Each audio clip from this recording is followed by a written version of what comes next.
जय श्री कृष्ण। राज विद्या, राज कैसा किया जाए, परिवार को चलाया कैसे जाए, समाज को चलाया कैसे जाए, देश को चलाया कैसे जाए, इसका नियोजन कैसा किया जाए। इस कड़ी में मैं कहना चाहूंगा कि परिवार एक तपोवन है। आप तपोवन में रहते हो, परिवार क्या है? जय श्री कृष्ण। क्या है? तपोवन है, एक तपोभूमि है जहां पर आप तप रहे हैं, तपस्या कर रहे हैं। ये इतना बड़ा तप है, हमारा जंगल में जाकर भजन करना बहुत आसान है,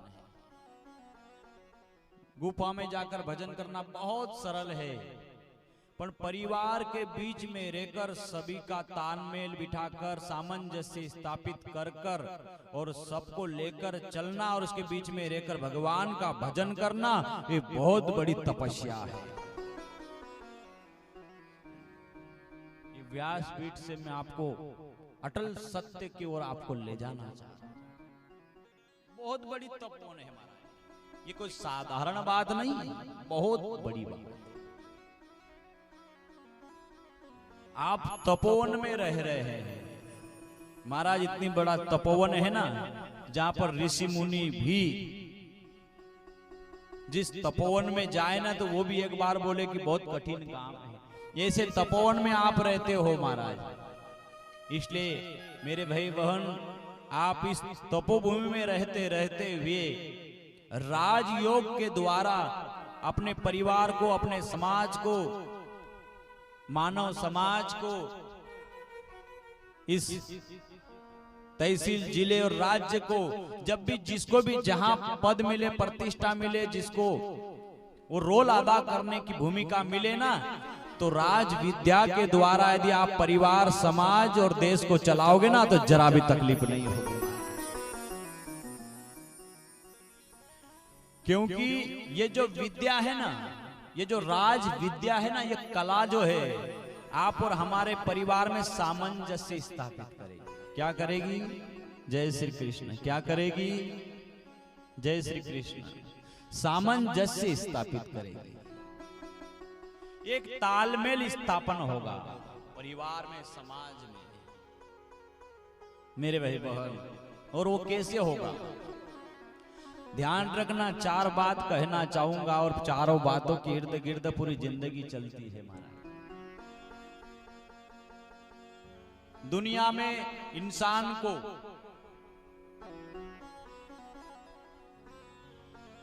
चार बात समझ लेनी चाहिए।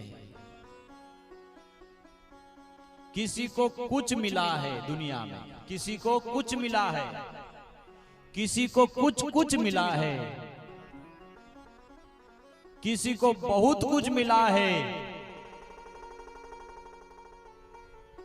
कुछ मिला है, कुछ मिला है और बहुत कुछ मिला है, और एक चौथा पॉइंट है, सब कुछ मिला है।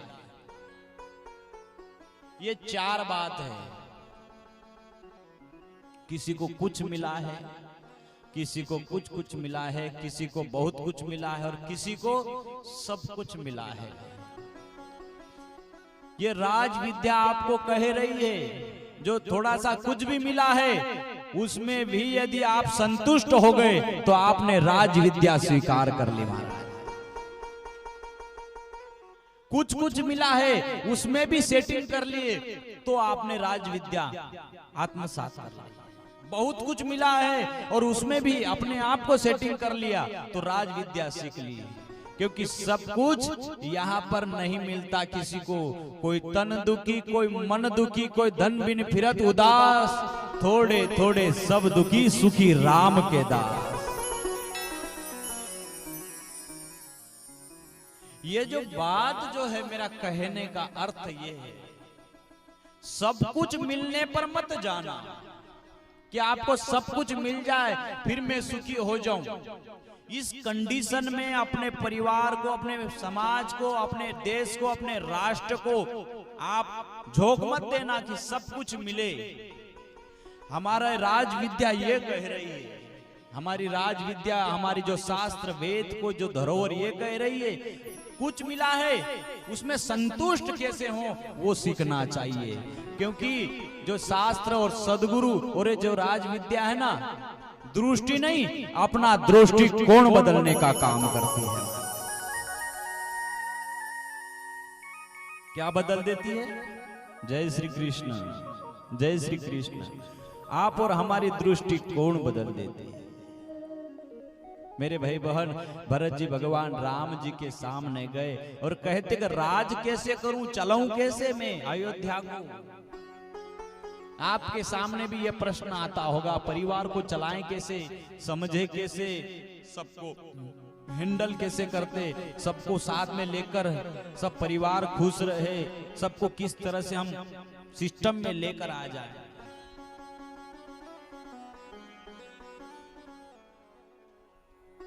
मेरे भाई बहन, ये सोचने जैसी समझने जैसी बात है। भगवान राम ने कहा, तुम मुनि मातु सचिव सिक मानी, पाले हूं पुहुमी प्रजा रजधानी। तुम मुनि मातु सचिव, मुनि माता और सचिव की बात मानकर अयोध्या की राजधानी को चलाना। तीन भगवान राम ने तीन तरफ इशारा किया है, मुनि,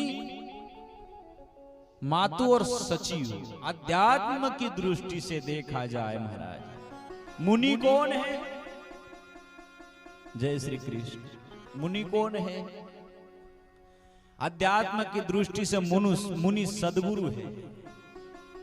आप ये राज विद्या के द्वारा घर में राज कैसा किया जाए, तो सबसे पहले भगवान राम जी कह रहे हैं कि मुनि को जीवन में लाओ। आपके जो ये राज्य चलाना है, मुनि, मुनि माने किसी सदगुरु को जीवन में ले आओ महाराज।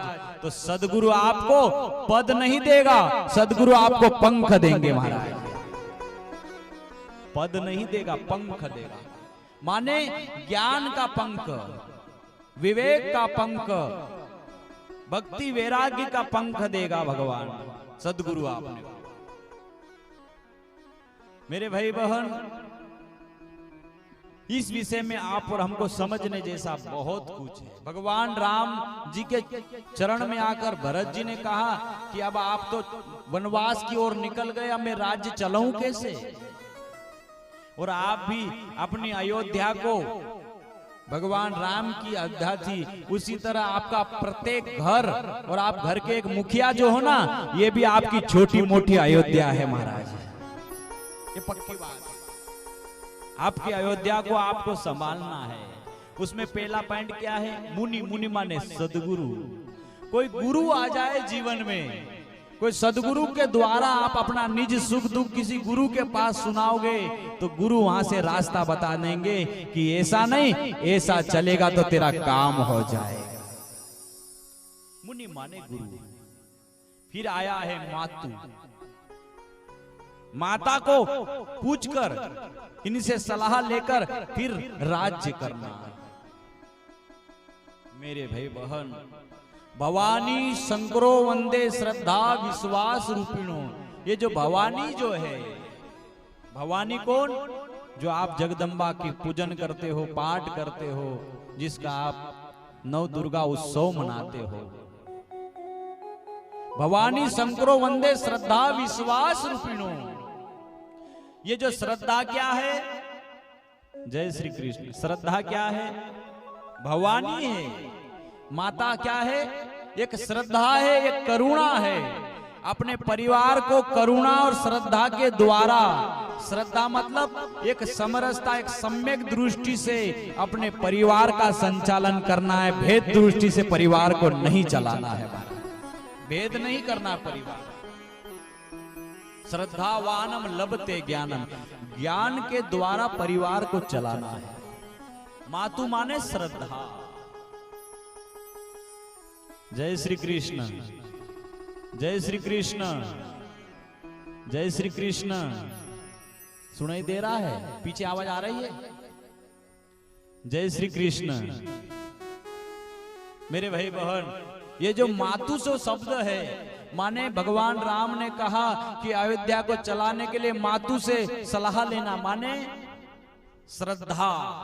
भवानी शंकरो वंदे श्रद्धा विश्वास रूपी, माने श्रद्धा और करुणा के द्वारा उसके पात्र में रहकर विचारों को उसमें डुबोकर और फिर निर्णय लेना। महाराज, किसी का नुकसान नहीं होने वाला है।